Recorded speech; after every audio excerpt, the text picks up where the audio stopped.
It started off with a really applied project. And as Jen said, the California Cut Flower Association came to Metrans, about 4 or 5 years ago. And they knew about Metrans because of the great transportation work that's done here at USC. One important reason for us to continue to center, keep our fingers crossed, Jen. I know you know what I mean by that.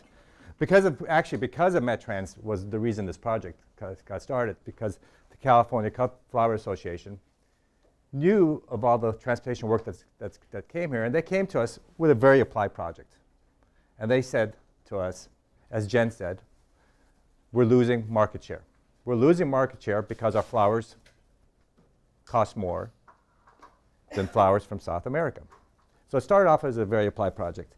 And me being, a systems engineer, transportation person, I said, well, okay, it makes sense that flowers are cheaper in Colombia and South America. Natural reaction, things should be cheaper there, right? Because labor is cheaper, right? That's the first reaction that any person gets. And I do this in my class, and I see I have 2 of my students in my class here, which is good, because a lot of these concepts are pretty standard concepts in IE. And so, okay, labor is cheaper. And they go, no, that's not the reason why it costs. Yeah, the labor is cheaper, but transportation is actually cheaper to send flowers from Colombia to the United States. And then, of course, I'm going, wow, right? Wow. How can it be cheaper to send flowers from California to Chicago from Colombia than from California, right? I mean, that's the first reaction, right? And then this starts illustrating really some of the very fundamental principles about transportation. And one fundamental principle is volume is king, right? In transportation, volume is king.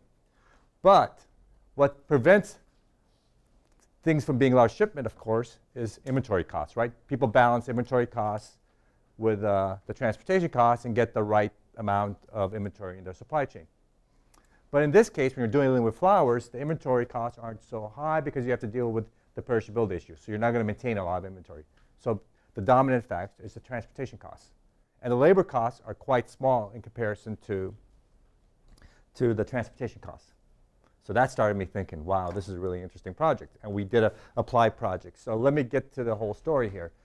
I'm going to present kind of the motivation and the applied side of the project. And that's me, Manager Dessouky. And my PhD student is going to do more of the theory behind it. Because what's really interesting from a researcher is not only do the applied projects you have a big impact, is that you start realizing that all the tools out there can't solve all the applied problems out there. You have to extend the theory. And so some of the co-investigators and myself wrote an NSF proposal based on some of the things that we wanted to extend the theory on, and we got it funded, NSF proposal on this subject, and we've been working on that in the last 2 or 3 years. And so I'm going to start off with more of the applied project and move into the more of the theory layer, which Wentao will cover.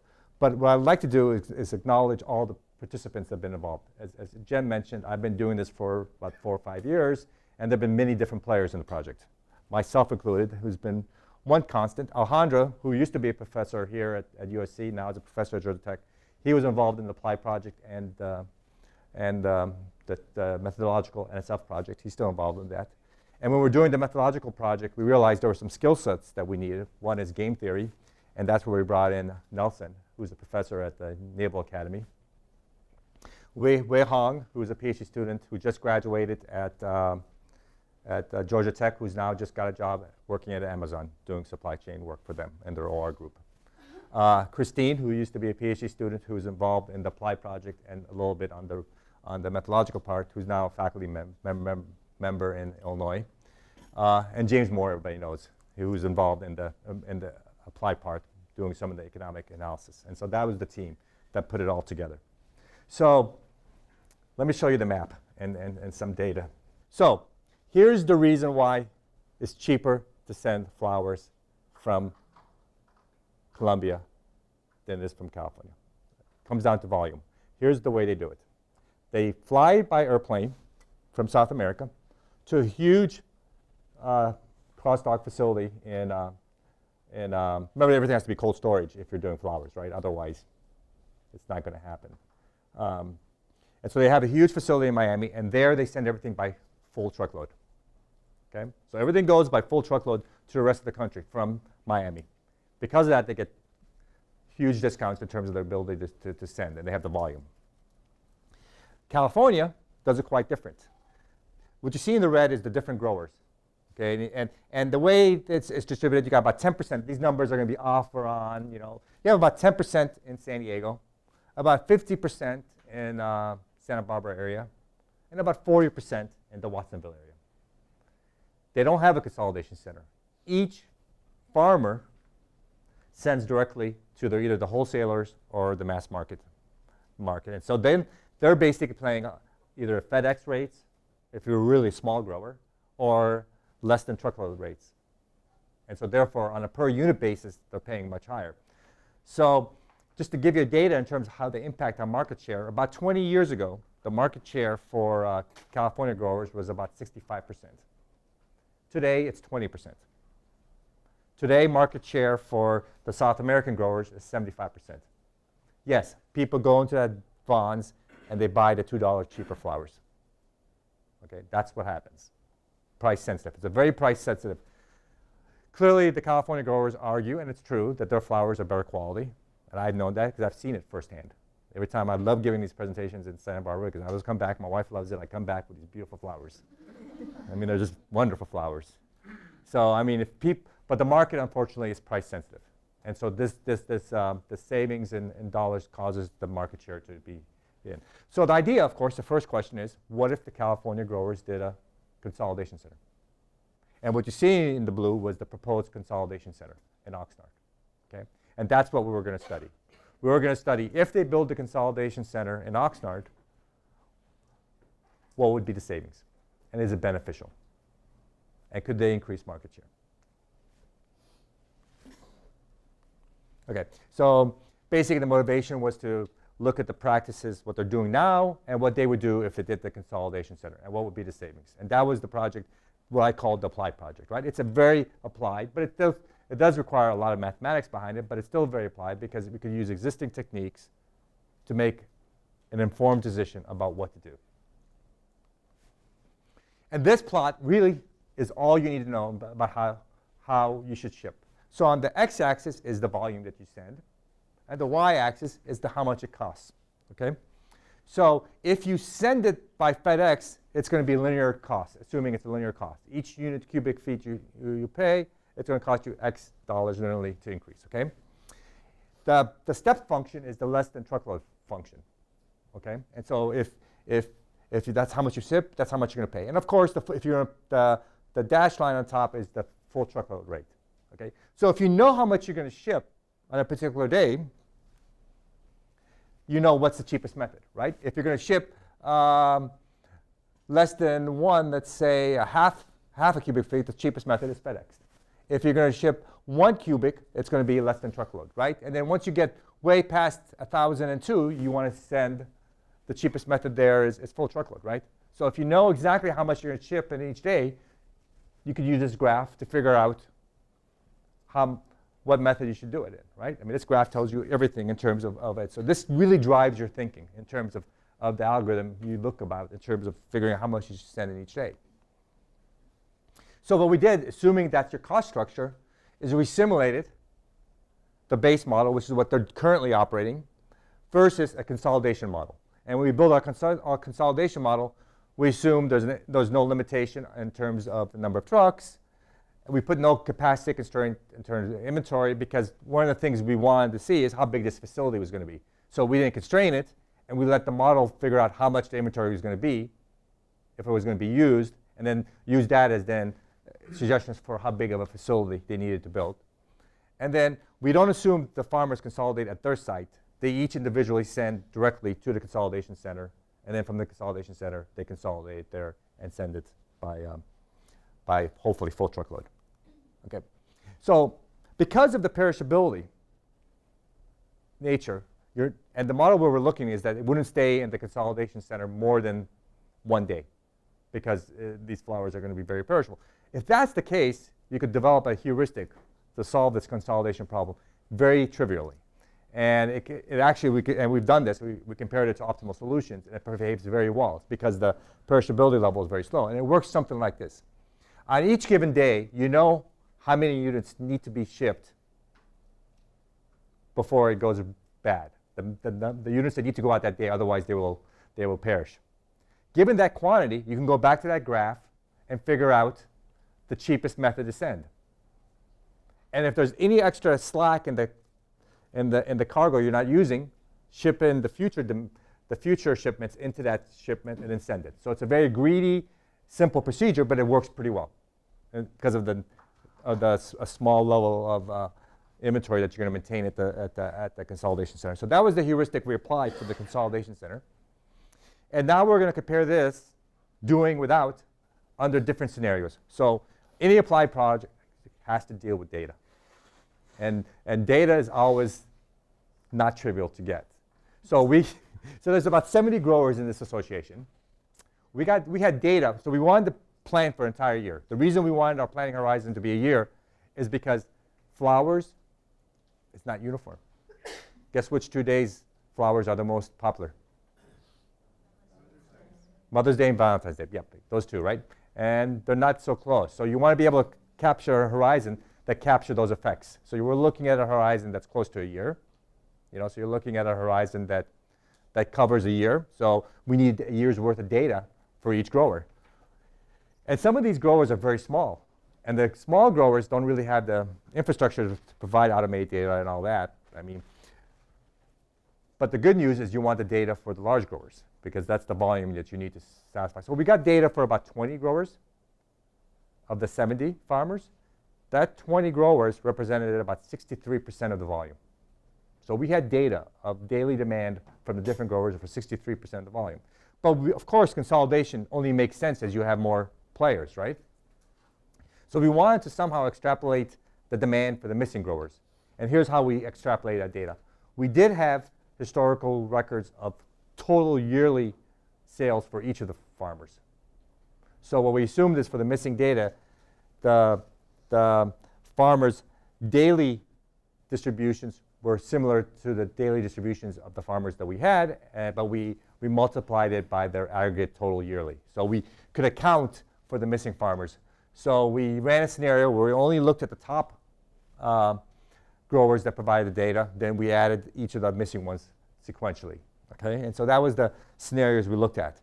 And the base scenario we look at is scenario 4, where we include 30 of the top growers. And here are the results that we got. Okay? So if you don't consolidate, it costs you about $47 million to ship.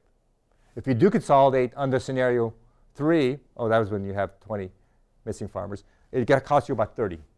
So that's a yearly saving about $17 million. And where's that coming from? And you can see where it's coming from. It's basically shifting from FedEx and less than truckload to full truckload. You could see that, right? The FedEx goes from almost almost from 100 million to 2.5 million. The less than truckload goes from over 10 million to less than 700,000. It's about 700,000. So you basically get the volume in the full truckload method. And so you're saving about 17 million a year. And so that in itself presents some interesting questions. Okay, so you could save about 17 million a year if you have the participation of the 30 missing growers. If you have 100%, you could save 20 million. But the interesting data here is how much does it cost to build a facility? Right? So how much does it cost to build a facility? It turns out, we had also some supply chain consultants who were facilities people, and they priced it out. It was about $17 million. So you're looking at a project here, which has a payback period of what? Almost only 1 year, right? And so you would say, wow, why haven't they done this, right? Why haven't they done this? And it comes out to be several reasons. They're working on it, but yet they're still, to this day, they're still negotiating it. And there are some factors here that make it difficult. One is, of course, these are not large businesses. To get the capital to raise 17 million is not trivial. Okay, that's one. Okay, and the government's not going to step in. In the old days, the government would step in. And the best time to do this was when they were trying to I think there were several years ago, the federal government was doing a trade deal with Colombia. And California could have probably leveraged that into helping our growers if they do that trade deal. It didn't happen at that time. But that would have been a good time to get the federal government to pay for it, but they didn't go for it. But the other big thing is, look at the distribution of growers. I said about 40% of the growers are in Watsonville. Guess what? The big growers there, where's their incentive to participate in consolidation? Right? If you don't get the big growers into the consolidation center, you're not going to get the volume to make use of it. So if you're a big grower and you're in Watsonville, guess what? You're probably not going to win by going to consolidation, right? Overall, overall the system point of view, back to system engineering, right? Overall the system, it works for them to use. But there may be some individual players who are worse off. And those individual players, if they happen to be big and in Watsonville, they may be really worse off, right? Because they have to send it from Watsonville to the consolidation center, and then from the consolidation center, it goes out. When they may have the full truckload already enough in Watsonville, right? So this posed several questions to me from a research team. The question was, how can you develop incentive mechanisms to convince big growers to participate, right? So maybe you could tax some of the savings, right? Not everybody should get the savings equally, right? That if you're going to do a consolidation, not everybody should equally share in the savings. So we wrote a proposal which looked into that, right? Who gets the savings, and how you develop incentive mechanisms to get the savings. Also part of that proposal was, okay, so this was done specifically for flowers where that simple heuristic will work.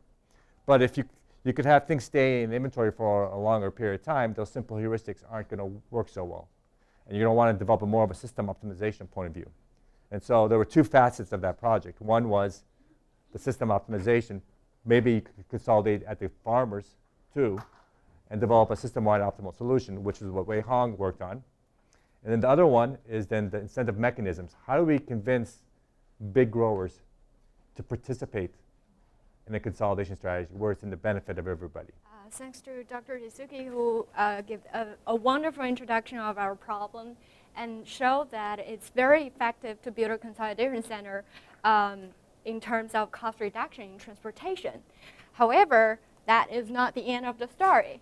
So the story continues in the way that even if we have a consolidation center, we wouldn't be beneficial if we don't get the volume, which means that we need the growers to participate in our consolidation. However, according to a research work in 2007, it shows that a lack of a fair cost-sharing mechanism or cost allocation scheme is the main impediment of forming a consolidation center or a cooperation. So that's why our work aims at designing a fair cost-sharing mechanism, and so as to encourage this transportation collaboration. And as a result, the individual growers who are now shipping their demands individually to the destination, and at the end of the consolidation, they're able to ship via the consolidation center and be able to take advantage of economies of scales, which means that they can benefit from lower transportation rates. So that is the goal of our research. So here is the consolidation center that consolidation system that we consider. It consists of three parts: a set of growers here, and a consolidation center, and a single destination. The suppliers or the growers all have their positive demand, and they have two options to ship their demands. One is to directly ship it from the farm to the destination, which we call direct shipping, and the corresponding cost is called standalone cost. And growers also have the second option, which is to ship through the consolidation center. First is that they have to ship from the farm to the consolidation center, which we call inbound shipping, and the corresponding cost is called inbound shipping cost. And from consolidation, we consolidate all the demands and hopefully be able to use the full truckload to ship it to the demand to the destination, which we call outbound shipping. And the cost is called outbound shipping cost. And in our problem, we also assume that a consolidation center provides binary service, which means that if it provides a service to a certain suppliers, then all the demand of the supplier will be served. If it doesn't serve a supplier, then none of the demand will be served by the consolidation. And because we're applying a cost-sharing mechanism, therefore we model the system as a one-time game. where we first collect the bids from the suppliers. Bids is simply the valuation from supplier sides about the service value provided by the consolidation. And then from consolidation side, we run a mechanism and be able to make a decision which suppliers we're going to serve and how much the supplier should share the cost. And then after the decision has been made, we will provide the service. So before dive into the solution of our problem, we have more assumptions. First of all, we start studying our problem from the simplest version, which is the single track case. So from its name, single track case, which means that the total demand of all the supplier is smaller than a single track. Basically, everything fits in one track. And the second assumption is our cost structure. So here we assume a linear cost structure with CL stands for the LTL rate, and CF stands for the full truckload rate, which is the fixed cost of using a truck. And here you can see that this is demand and this is the cost. And as the demand goes, it goes first linearly with the CL rate. And once it hit this breakpoint, which is the which we call the FTL equivalent volume, which is a breakpoint from paying using CL rate to using CF rate. So then if it hits the volume, and then we start to pay the full truckload rate at CF here. So, and the third assumption is the cost and allocation assumption about the growers. So the growers, we assume that they all face and use the same cost structure together with the consolidation center. It's just the parameters are going to be different. For example, the CL, CF, and B may be different for suppliers or the consolidation center. And the suppliers, we assume that they locate relatively close to each other compared to the distance from the suppliers to the destination, which makes sense. I mean, all the growers are located in California, whereas we're shipping the flowers all over US. And also, the suppliers' consolidation and destinations are also assumed to be located that the distance of triangle inequality is valid in this case. Okay, we're good to go. So I've talked about cost-sharing mechanism a couple of times, what exactly it is. Then the cost-sharing mechanism usually applied in a cost-sharing problem, and a cost-sharing settings usually comes with a set of players who are interested in receiving a certain kind of service from one provider. And the algorithm that a provider uses or applies to make a decision about who to serve and how much the service, how much the cost should be shared by a certain player is called the cost-sharing mechanism. Actually, it's an algorithm. And the study of the cost-sharing mechanism usually focuses on three properties. The first one is truthfulness. So it's just a simple idea that it's optimal for all the suppliers or players to bid their valuation truthfully, which means that cheating in the bids will not benefit anyone or any group in our mechanism. But the second property is budget balance. Budget balance means that we're able to recover some of the cost or all the cost from charging the suppliers. Sometimes we're lucky, we're able to recover all the cost from charging of the suppliers. However, in some cases, actually it's relatively hard for us to get all the costs recovered while maintaining the truthfulness. So the last property is economic efficiency. So this is property that really looks at the problem from a system scale, which means that overall it wants to maximize the social welfare. Whereas the other two properties really look at individual benefit. So the first step that we moved is to use the moving mechanism. It's a very common mechanism and has been successfully applied in many applications. And it's a general framework that allows us to design a truthful and budget-balanced algorithm, usually or sometimes approximately budget-balanced cost-sharing mechanism.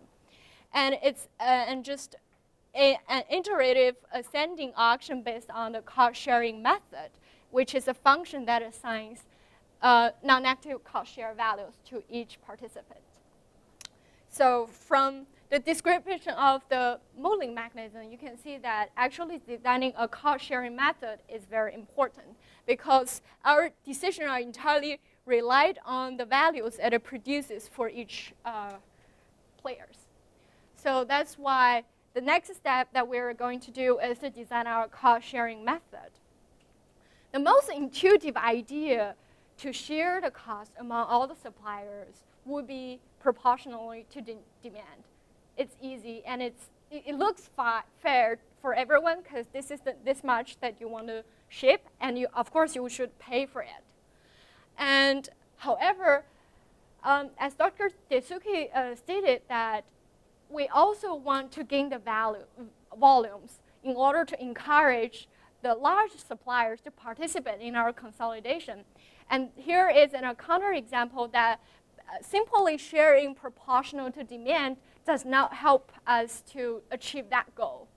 For example, we assume that these are the parameters we use in our simple example, and here we have 3 growers.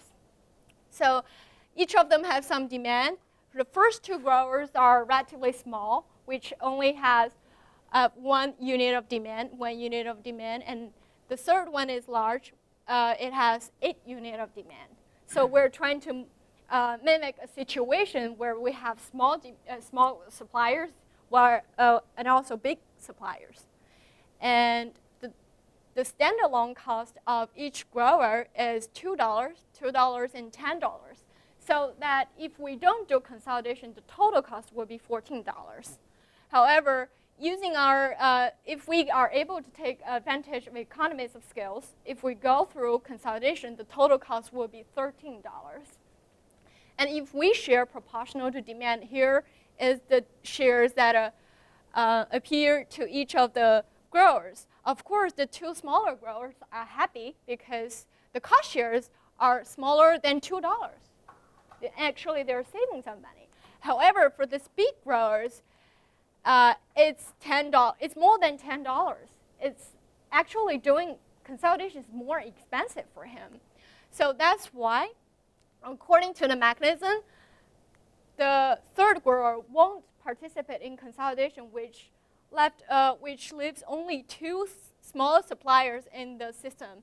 And however, in this step, we can see that the next step, cost share, is greater than the standalone cost of both suppliers, and they're not happy either.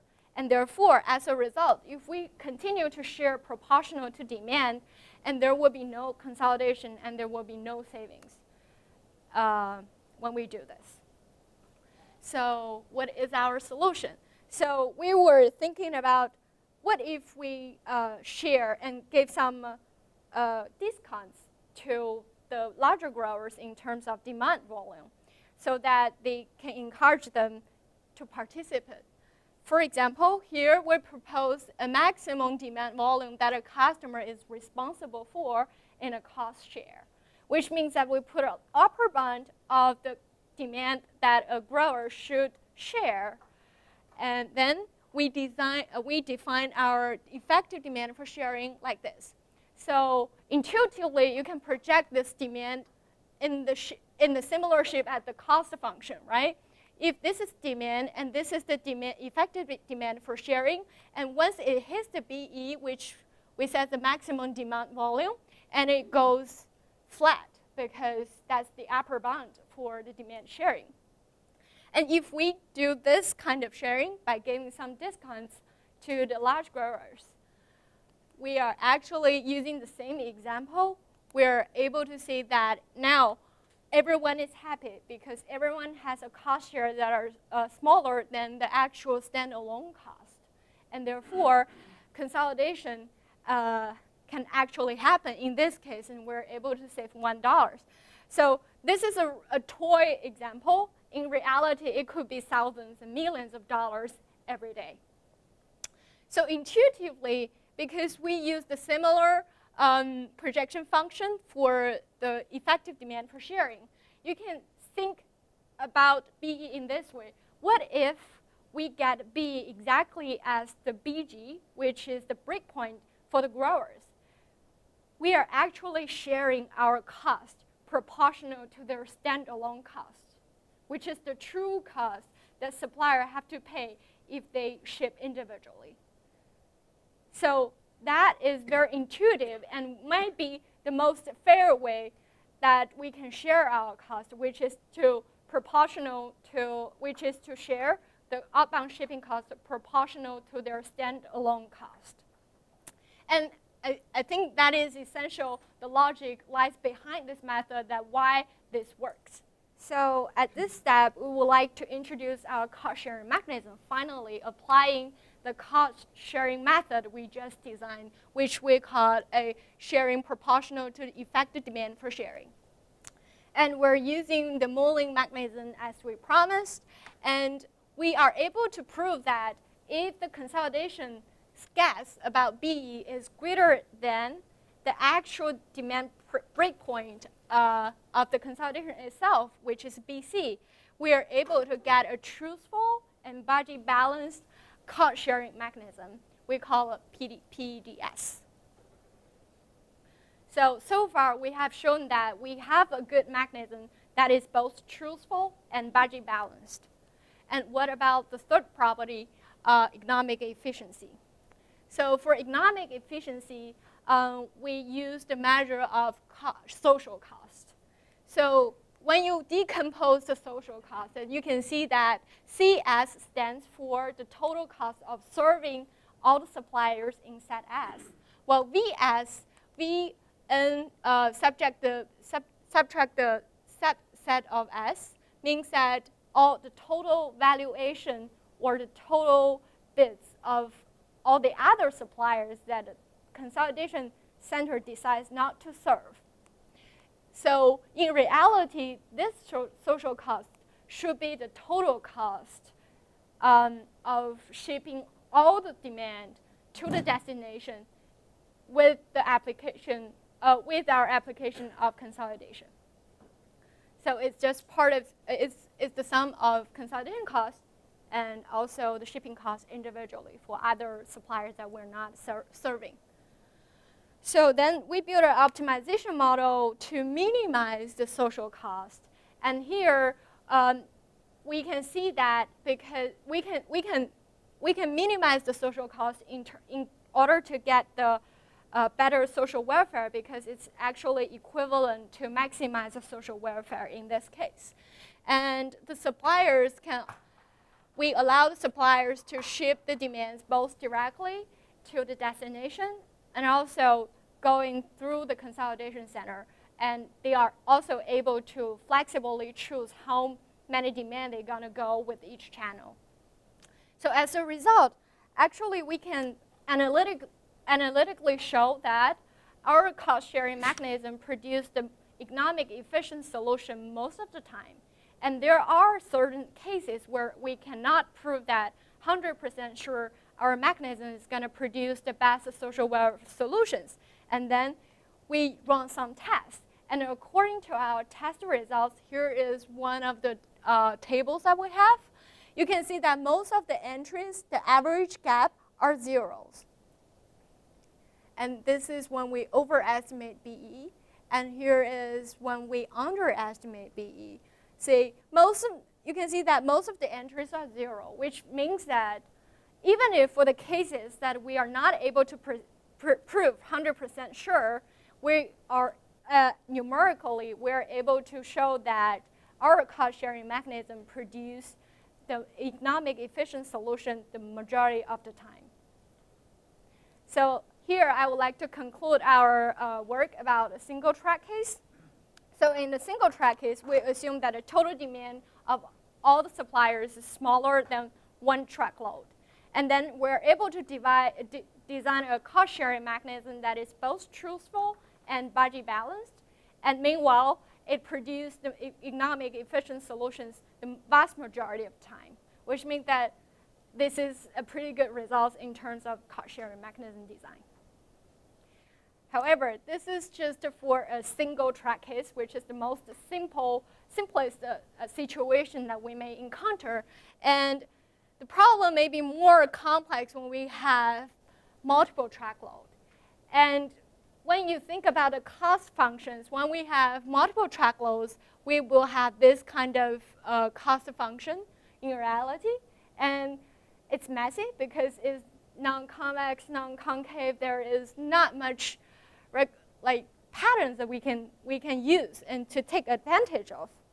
So when we come to this cost function, the first thing we were thinking about, is it possible again for us to obtain the truthfulness and budget balances at the same time? So here is our method of doing a test. When we don't know something, we always can do it numerically, do a test, and find it out. So let's assume that we can only recover alpha proportion of the total cost by charging the supplier, which means that the total prices or cost we charge from the suppliers can only cover alpha portion of the total cost. Previously, we can recover all of them, but now we only have alpha portion of it, and alpha is a number that is greater than 0 but smaller than 1. Or equal to 1, smaller or equal to 1. And we do a optimization model that maximizes this alpha. Meanwhile, we enforce the truthfulness in our constraints. And we run experiments with different number of tracks, with different number of growers, with different number of total volumes. And here are some typical results that we would like to show today. So the first table shows that we run 1,000 cases with 7 suppliers where we change the number of tracks. So here you can see that the best result we can get out of 1,000 cases, we'll only have 54 that has the alpha equals to 1, which means that we can recover all the costs. And an average saying that most of the time we're not able to recover all the costs. And here is another set of experiments. Well, we run 100 times, and we have a fixed total demand which requires 2 track loads. And here we change the number of suppliers in our experiments, and also see that the best result we get is 4 out of 100 that we are able to recover all the costs.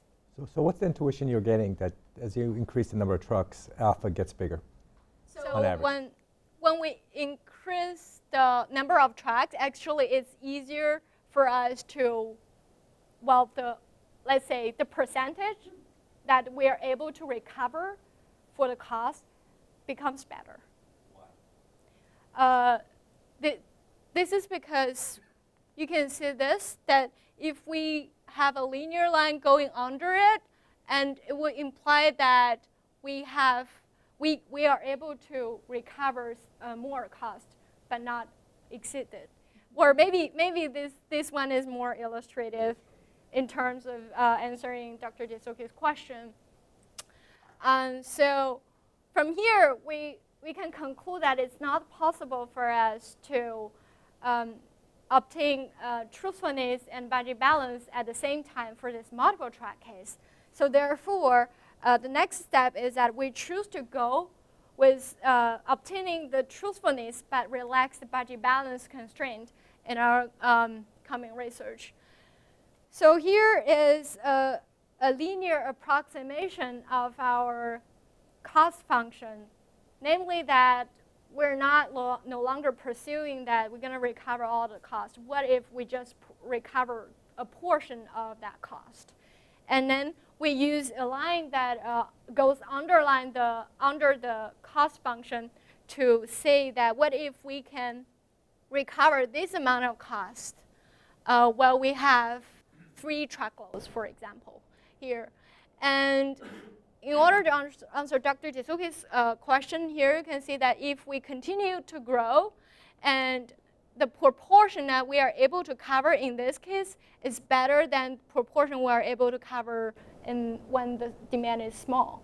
So that's why as the demand grows, it's relatively easier for us to cover more percentage of the cost. Yeah. In one truck, you are able to cover all costs.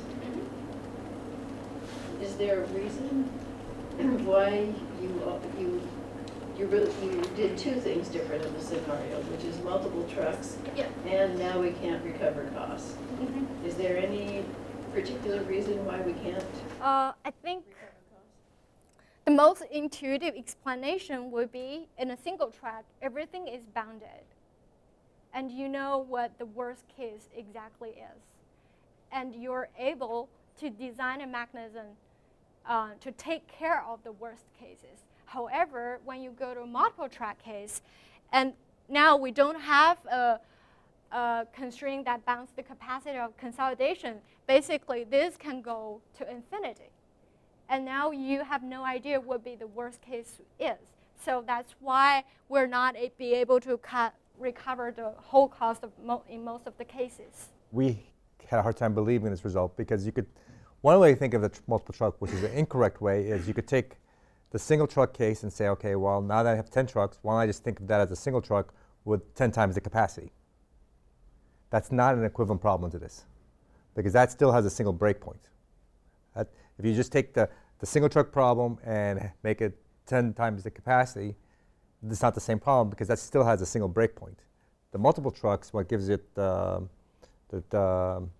difficulty is the multiple breakpoints. And that causes then the interaction with the truthfulness to be very, very complicated. And it causes you not to have a single bound. And so when we're trying to prove these properties, you have to prove it under all possible cases. It doesn't mean, though, you can't draw a random sample where this is true, right? So a lot of the intuition cases, this may hold on most of the cases that are practical. But what she's trying to prove that this holds for all possible cases. And so it has to cover these very extreme cases that there's no limit on the bounds of the demand that can cause some really funky behavior. So this is the first approximation that was proposed. And I derived this budget balance ratio to be in this range. And it has to be greater than BC over KF. And I mean, in reality, this may not cause any problem. And because common sense, BC should be a big portion of KF, like a large part of the total capacity of a track, so that you can offer the CF rate to the rest of the demand. However, theoretically, this could be really bad. Imagine that if BC is very, very small. Basically, we're not able to say that the performance of our budget balance ratio is above a certain threshold. So that's why we proposed the second approximation, which we do a concave line over the function and shift it a little bit until now we find that the budget balance ratio is equal at every demand volume that equals to whole truckload plus the BC, which is the breakpoint. So which means that the budget balance ratio at this point, this point, this point, and this point are the same. And they are the worst budget balance ratio that you can get within each truck capacity, according to the graph. And that's the rationale that goes behind this approximation. And here, actually, you can prove that this budget balance is greater than half. So now we have a guarantee that the worst case, we are able to recover at least half of the budget balance, half of the total cost of doing consolidation. Okay, so after we have these two approximation functions, and then we go one step further to design our cost sharing method as what we did for our single track case.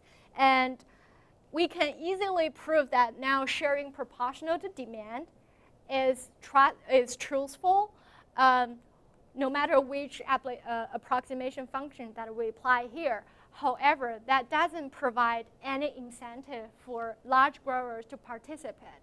So that's why we also propose effective demand for sharing here to try to give some discount to the growers with large demand. And here is the function that we propose. It's still a linear function. And the dash red line here is the true function, the true demand that a supplier should be responsible for in terms of cost sharing. And this yellow line is a linear function, and it goes first together with this dash line until it hits our estimation, BE. And then after that, we give some certain discounts with a lambda slope function, a linear function. And lambda here should be greater than 0, but smaller than 1. And assume that we don't know lambda, and then we go ahead to prove what is the upper bound for lambda, what is the maximum discount we're able to offer to large suppliers in order to maintain truthfulness, applying this second approximation function. And actually, then I run a numerical experiments, and with the certain parameter given. And now we assume that a consolidation center has a capacity of n number of tracks.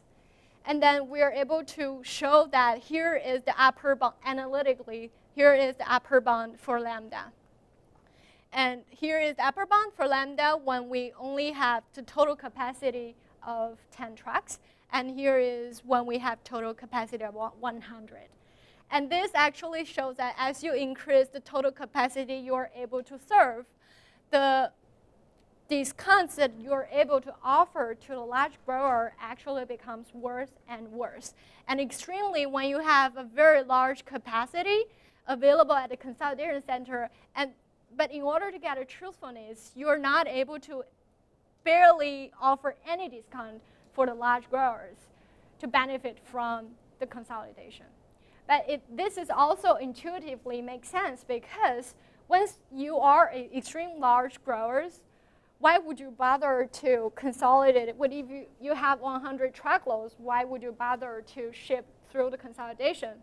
Whereas maybe here we get some lucky that we have some smaller growers together with some medium-sized growers where the total demand is less than 10 truckloads, and we're still able to offer maybe 90%, like 10% discount for the large growers, the relatively large growers. And these numbers also show that pursuing the Mooling mechanism framework actually constrains us a little bit, because we always to have the cost sharing method to satisfy certain properties in order to get truthfulness. And that is not easy. So that is why we're not able to gain a lot of discounts for the large growers here. So in order to be able to explore more of our incentive, or to give more incentive to large growers, we propose to do to explore other cost sharing frameworks in the future. So that includes the first one, a cyclic mechanism. It's a strict generalization of the Mooling mechanism. And the good thing is that it doesn't require the same property for the cost sharing method as the Mooling mechanism in order to get truthfulness.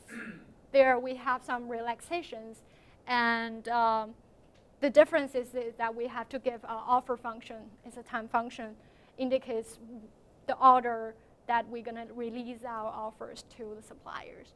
And the second would be a black box reduction to reduce our problem to a simpler version, which is just an algorithm problem of finding a mean cost solution to a set of players. Another interesting direction that we want to explore is that now we assume that every supplier or customers are the same. They use the same cost functions, and they located in a similar area. What if they are different? And the differences may be caused by different consolidation center different locations and different sizes that leads into different negotiation power of the transportation rates. And this can be done easily by incorporating different LTL and FTL rates. And that concludes my presentation today. Any more questions? Yeah, what was the percentage of small grower versus large grower volume on the truck when you had 100 trucks versus 10 trucks? Is it the same percentage? You mean for that specific example here? Yeah, yes, this one. So what's, in other words, I talked about on one truck, if you had 80% large grower and 20% large small grower. So is the percentage the same regardless of the number of trucks? No. I mean, these cover the very extreme case, which is, I believe, like a large grower that has almost 100 truckloads. So what was the reason that you selected Oxnard for the Consolidation Center location? That was actually the California Cut Flower Association picked it there. It tends to be in the middle, right? Because 50% are in Santa Barbara, right? And then you have 10% in San Diego.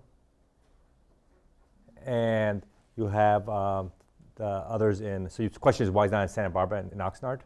I think the best answer to that is because of space. But Oxnard has some facilities for consolidation and warehousing there also, so that's what makes that. 50% in Santa Barbara, 10% in San Diego, 40% in Watsonville. So the people who are really, San Diego gets to 10%. The ones in San Diego, they're going to have to drive through LA, right? So that's a big negative. But the ones in Watsonville are looking, that's a little bit further, right? If you're a big grower in Watsonville, those are the ones that, if they got the volume of the 100 trucks, there's absolutely no incentive for them, right? And after the flowers get consolidated, are they to be sold within California? No. The market share you're trying to get is Chicago, right? Okay. Right. My guess is if you're going to do a consolidation, that's actually, you bring up a very good question from a practice point of view. If you do, this becomes part of the reason why you don't see it happening as fast as if your customers are in California. Let's say you're a grower in Watsonville and your customers in San Francisco. Would you go to Oxnard? And so this kind of makes sense for, the question is, may not be for all your demand, right? You may want to only consolidate for the demand that's leaving the state, and depending where in the state, right? Are there any acquisitions being done between these larger and, let's say, medium or smaller sized flower companies? Because that would also impact how that consolidation center is doing, right? If a larger firm looks at some of the smaller ones and sees that maybe having a consolidation center of their own would make it more profitable. Right. Okay, so here's the story behind. So that is a very interesting question from a general point of view. But let's talk about flowers, which is the question on hand. These are all family-owned businesses, and most of them would like to get out of the business as opposed to be staying in the business. So acquisition is not really part of the table right now because they're not going to get much. The only synergy you're going to get is in transportation, but they're located in different places, right? So the only way you're going to get synergy in transportation is if you're a neighbor, right? Unless you have a consolidation center. You'll only get the synergy in purchasing if you have the consolidation center. If you don't have the consolidation center and you're in different places, you're only going to be concerned about your neighbors. And in fact, I mean, this is off the record, but the Santa Barbara farmers would love to sell their farms and for the developers, right? I mean, but what prevents them from doing that? Zoning, exactly. They would be out of the business in a second, right? If the zoning laws were different. Could you imagine all that beautiful land that's sitting there waiting to be developed? I mean, that's from a developer's point of view, right? So I have sort of a general question. That is, what does all this tell you about the ability to set up or to facilitate cooperative actions like this? What's the kind of takeaway so far? You want to answer what? Well, I think it would still take some effort. So first of all, Dr. Dessouky talked about building the consolidation center that takes needs $70 million. If that can be solved, but the cost sharing mechanism really needs a little bit more tweak in order to put it into application as far as I can see according to my research so far. But of course we would like to do better and to be able to provide more incentives to the large growers and be able to make California grower flowers appear all over US again. So the trick is being able to get the truthfulness in there. Because if people understand the way it's doing the pricing, and you can't have these properties holding. So the idea we thought about was going to be very simple, right? if you have a social optimal solution that's better with consolidation versus non-better with consolidation, take the savings and spread them. But we haven't come up with a way to do that and still maintain truthfulness. So we're getting close though. We did it for the single truck case, so we were happy. Yes, right. But now we're working towards the multiple truck case, and we're getting there, but we're not quite there. Big objective of consolidation is to achieve the balance of the budget. Do you define the budget balance as the difference between cost saving from consolidation and the operation cost of the consolidation center? I mean, the budget, how do you define the budget balance? Is it the difference between the cost saving from the consolidation and operating the consolidation center? Okay. Basically, it is not, budget balance basically says, no matter how much we ship, we'll cover our costs.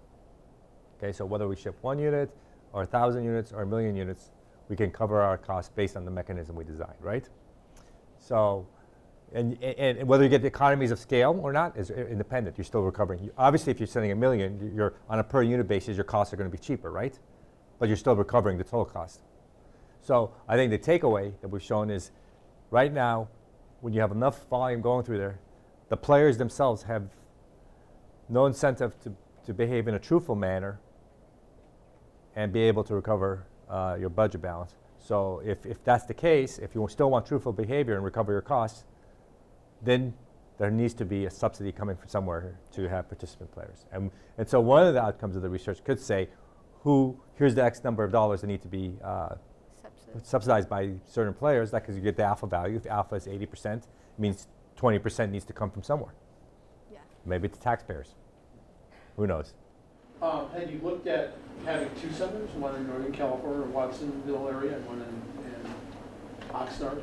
That's something they discussed, actually. It's something they discussed. The Watsonville people never really, they're not 100% behind it. I mean, I remember we had a press conference, actually. One of the big, when we did the practice, we went there. They had the representative at that region there. Senator Feinbaum, is it? Yeah? Was it Feinbaum or Feingold? Forget. Feingold. She was supposed to be there, actually, but she didn't show up at the last moment. And we had a press conference. Basically, the whole point of the press conference was to convince the federal government to subsidize building of the center.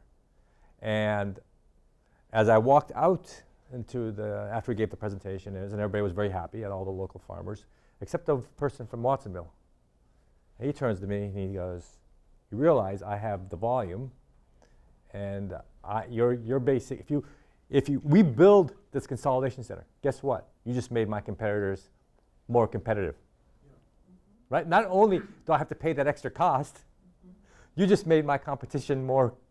So it gets very complicated very quickly, right? From a economic incentive point of view. Anyway, thank you very much.